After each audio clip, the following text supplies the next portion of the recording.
ಹಿಂದೂಗಳ ನರಮೇಧ ನಡೆಸಿದವರಿಗೆ ಜೈಕಾರ ಕೇಳಿ ಬರ್ತಾ ಇದೆ. ಬೆಂಗಳೂರಿನಲ್ಲಿದ್ರೂ ನೆರೆಯ ಬಾಂಗ್ಲಾ ಪರ ಕೂಗು. ಹಿಂದೂಗಳ ನರಮೇಧ ನಡೆಸಿದವರಿಗೆ ಜೈಕಾರ. ಬೆಂಗಳೂರಿನಲ್ಲಿದ್ರೂ ನೆರೆಯ ಬಾಂಗ್ಲಾ ಪರ ಕೂಗು ಕೇಳಿ ಬರ್ತಾ ಇದೆ. ಸಿಲಿಕಾನ್ ಸಿಟಿಯಲ್ಲಿ ಮುಸ್ಲಿಂ ಮಹಿಳೆ ಉದ್ಧಟತನ ಇದು. ಅಕ್ರಮ ಶೆಡ್ ತೆರವು ವೇಳೆ ದುರಂಕಾರದ ವರ್ತನೆಯನ್ನ ತೋರಿದ್ದಾಳೆ ಈ ಮಹಿಳೆ. ಭಾರತ್ ಮಾತಾ ಕಿ ಜೈ ಎಂದಿದ್ದ ಸ್ಥಳೀಯರು ಈ ವೇಳೆ ಜೈ ಬಾಂಗ್ಲಾ ಕೂಗಿದ ಮುಸ್ಲಿಂ ಮಹಿಳೆ. ಬೆಂಗಳೂರಿನ ಎಲೆಕ್ಟ್ರಾನಿಕ್ ಸಿಟಿಯಲ್ಲಿ ನಡೆದಿರುವಂತಹ ಘಟನೆ ಇದು. ಮುಸ್ಲಿಂ ಮಹಿಳೆ ನಡೆಗೆ ಸ್ಥಳೀಯರು ಕೆಂಡಾಮಂಡಲವಾಗಿದ್ದಾರೆ. ಮಹಿಳೆ ವಿರುದ್ಧ ಕ್ರಮ ಕೈಗೊಳ್ಳುವಂತೆ ಒತ್ತಾಯ ಸಹಿತ ಇಲ್ಲಿ ಕೇಳಿ ಬರ್ತಾ ಇದೆ. ಹಿಂದೂಗಳ ನರಮೇಧ ಯಾವ ರೀತಿಯಾಗಿ ಬಾಂಗ್ಲಾದೇಶದಲ್ಲಿ ಹಿಂದೂಗಳ ನರಮೇಧವನ್ನ ಮಾಡಲಾಯಿತು ಅನ್ನುವಂಥದ್ದು ಎಲ್ರಿಗೂ ಕೂಡ ಗೊತ್ತಿರುವಂತಹ ವಿಚಾರ.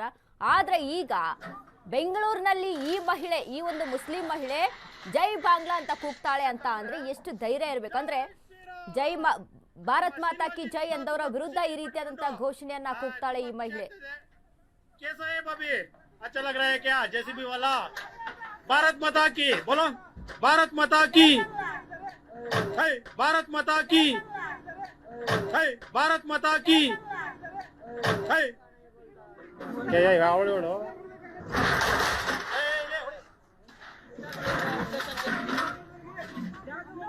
भारत माता की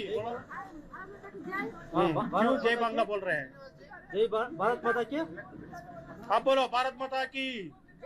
चलो भारत माता की जय ಅಂದ್ರೆ ಜೈ ಶ್ರೀರಾಮ್. ನಮ್ಮ ಶ್ರೀನಿವಾಸ್ ಜಿ ತುಂಬಾ ಖುಷಿ ಪಟ್ಕೊಂಡು ತುಂಬಾ ಖುಷಿ ಆಗ್ತಿದೆ. कैसा है भाभी, अच्छा लग रहा है क्या जेसीबी वाला.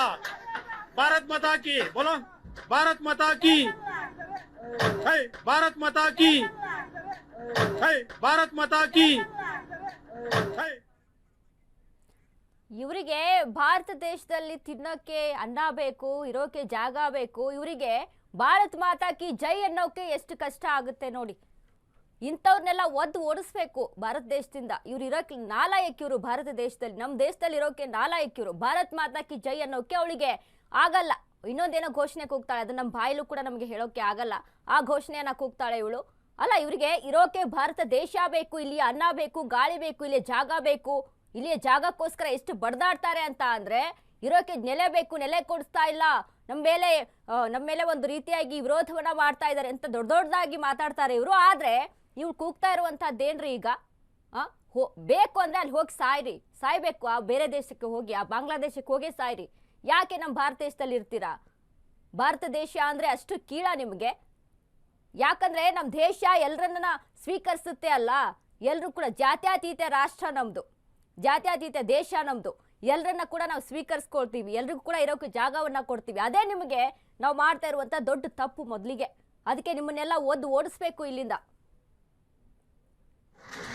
ತುಂಬಾ ಖುಷಿ ಆಗ್ತಿದ್ಯಾ? 3 ದಿವಸ ಸತತವಾಗಿ ಕಾಯ್ದಿದ್ದೀವಿ. ಪರವಾಗಿಲ್ಲ, ನಮ್ಮ ದೇಶ ಉಳಿಸ್ಕೊಳ್ಳೋಕೆ 100 ರಾಜ್ಯ ಬೇಕಾದ್ರೆ ಕಾಯ್ತೀವಿ ನಾವು. ಹಂಗಾಗಿ ಏನ್ ಬೇಕಾರಾಗ್ಲಿ, ಇವತ್ತು ಏನೇನು ಇದು ಬಾಂಗ್ಲಾದೇಶದ ಯೂಸಫ್ ಮಹಮ್ಮದ್ ಯಾವನೇ ಅವನ ಮೂಲಭೂತವಾದಿಗಳು ಕೆರ ಹಿಡಿದೋಗಿರೋ ನನ್ನ ಮಕ್ಕಳುಗಳು ಯಾರ್ಯಾರೋ ಪಂಕ್ತಿಗಳು ಹಾಕೊಂಡು all eyes on Rafah, all eyes on Gaza, all eyes on Palestine, all eyes on ಅಂತ ಅಂದ್ರೆ ಜೈ ಶ್ರೀರಾಮ್. ನಮ್ಮ ಶ್ರೀನಿವಾಸ್ ಜಿ ತುಂಬಾ ಖುಷಿ ಪಟ್ಕೊಂಡು ತುಂಬಾ ಖುಷಿ ಆಗ್ತಿದೆ. कैसा है भाभी, अच्छा लग रहा है क्या जेसीबी वाला. भारत माता की बोलो, भारत माता की जय, भारत माता की जय, भारत माता की. ನಮ್ಮ ಕರ್ನಾಟಕದಲ್ಲಿ ಈಗ ನಾವು ಕೇಳ್ತಾ ಇದೀವಿ ಸಾಕಷ್ಟು ಹಲವಾರು ರೀತಿ. ಪಾಕಿಸ್ತಾನದ ಬಗ್ಗೆ ಯಾರೋ ಬಂದು ಕೂಗ್ತಾರೆ, ಇನ್ನೊಂದು ದೇಶದ ಬಗ್ಗೆ ಯಾರೋ ಬಂದು ಕೂಗ್ತಾರೆ. ಅಂದ್ರೆ ಇಷ್ಟು ಈಸಿ ಆಗಿಬಿಟ್ಟಿದೆ ಇವರಿಗೆ ನಮ್ಮ ಕರ್ನಾಟಕದಲ್ಲಿ ಇವನ್ನೆಲ್ಲ ಮಾತಾಡೋಕೆ ಅಂತ. ಯಾಕಂದ್ರೆ ನಮ್ದೇ ಎಲ್ಲ ಅನ್ನುವಂಥದ್ದು.